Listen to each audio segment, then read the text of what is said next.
So Tripwire has given us all the details for the upcoming Killing Floor 2 Halloween update 2020. In this video, I'm going to give you details about all the new improvements they're making to Killing Floor 2, along with the reveal of the brand new map that's coming in the Halloween update, and finally I'm going to share with you the 2 new HRG weapons and the 2 new weapons that, man, you are going to be jacked to hear about. Hey guys, this is Chris with BMB Gaming. Welcome back, and I hope you're doing amazing today. Thank you for taking the time to check out this video, and thank you for your likes, your shares, your comments. Definitely appreciate it.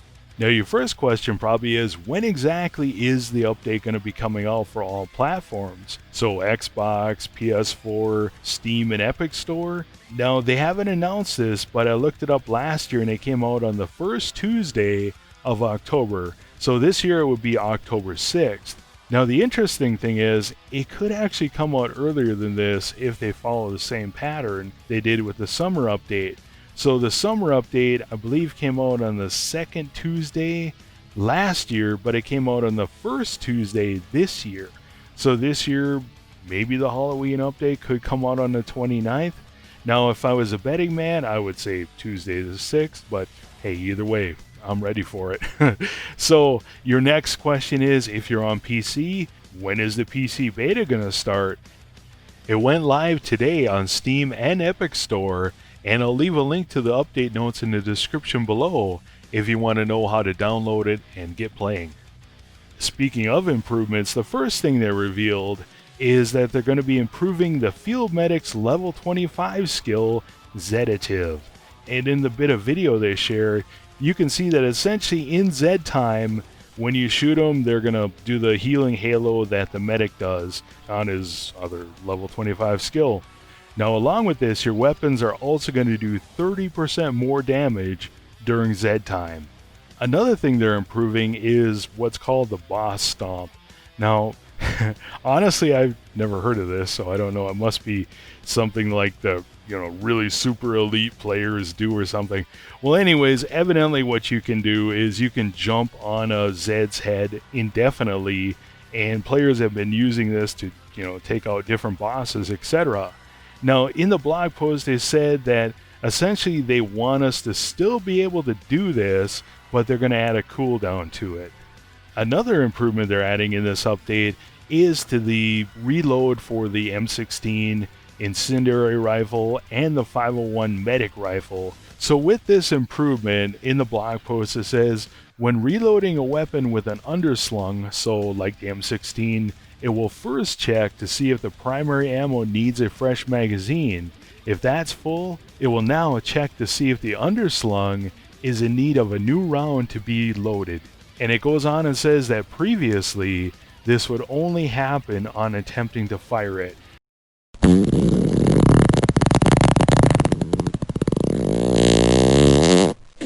Now, I know the guys I play with, I probably piss and moan about this every single time I use one of these guns because it's so annoying. So yeah, thank you.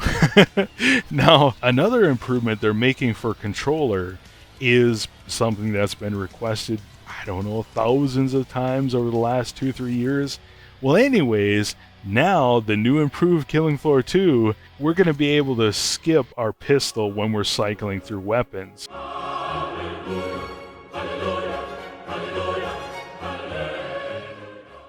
What they're saying here is, as you're cycling through your weapons, it's not going to stop at your pistol anymore. It's just going to go right through the cycle. And if you want to bring up your pistol, it's just going to be a long press on the Y key or whatever it is on PlayStation. Now, in addition to this, they also have other improvements they're making. I think these are mainly for PC. But it says we also have several out-of-field interface improvements as well. First up, we have a back-end connection status indicator. This will let players know that their clients are unable to establish an initial connection. And another thing I saw on the Killing Floor 2 Reddit is that you can now trade DLC weapons on Steam.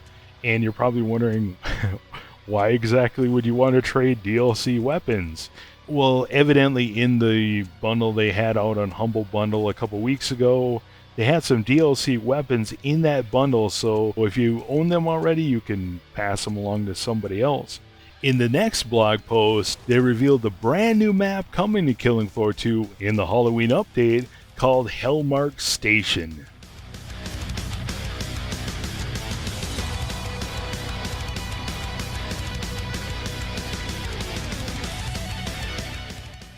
In the blog post, it says it's getting to be that time of year where the strange, weird, mysterious, and let's just throw this out here, downright demonic seem to pop up. And even more so than usual given your line of work. So we're sending you in to figure out what's happening, and more importantly, shut it down. The surveillance has picked up a cry from the streets close to some of your old stomping grounds. Specifically the rail station formerly known as King's Cross.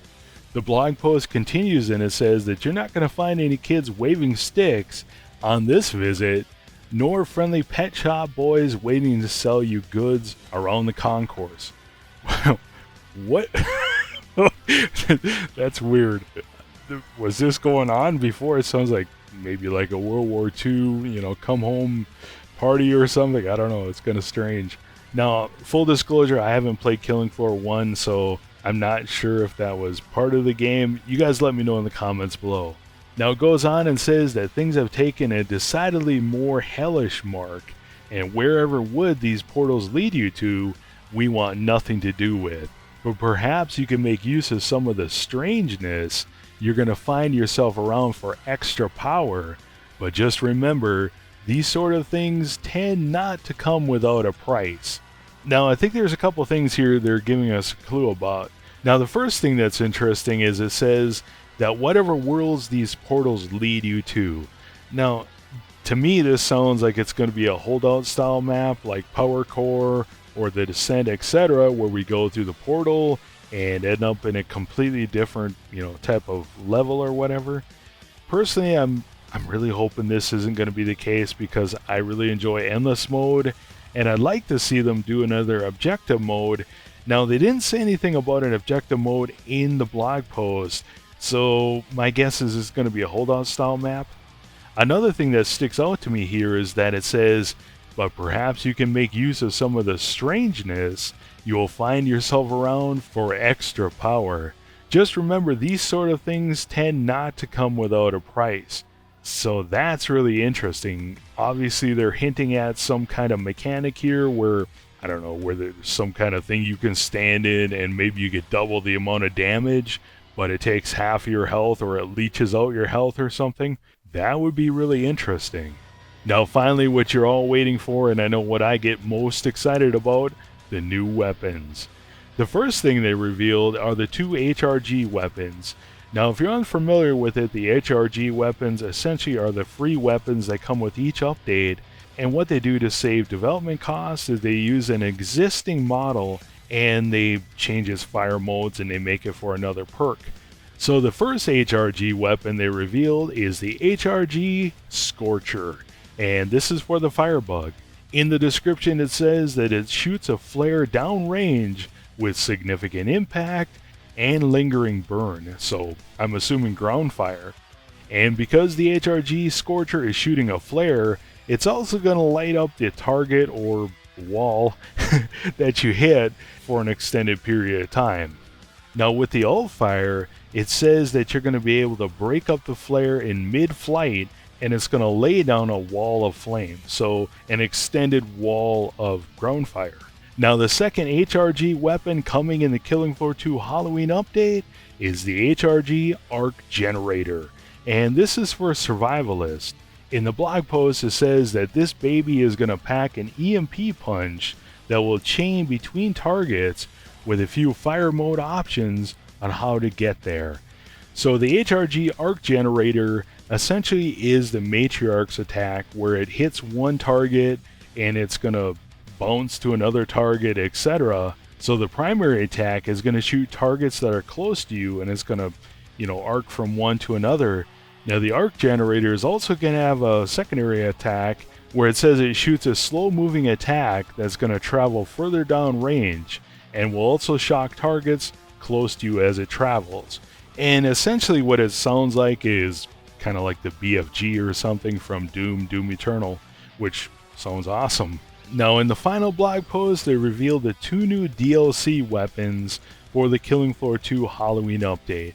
Now the DLC weapons are paid weapons that you can choose to, purchase or not purchase. And Killing Floor 2 has a system where if someone in your lobby owns a DLC weapon, you can play with it in that game session, so you'll be able to buy it at the trader. Now, I'm not justifying this, I'm just saying this is how it is. Now, the first DLC weapon they revealed is the Mine Reconstructor, and this is for Field Medic. And in the blog post, it says that it essentially uses some kind of retooled bloat bile as its ammunition. Now, the interesting thing about the Mine Reconstructor, in the field it can be charged up to produce mines of different sizes, which will increase damage, radius, and healing properties. Now, if you need to detonate a mine earlier, you'll also be able to manually detonate them at any time. Now finally, the weapon that I don't think anyone ever would imagine would even be in Killing Floor, the minigun.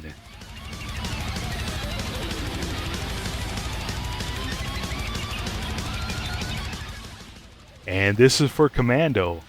In the blog post it says it's not all bullets out there, as mercs will need to give up accuracy, speed, time to spin up this baby, and reload it.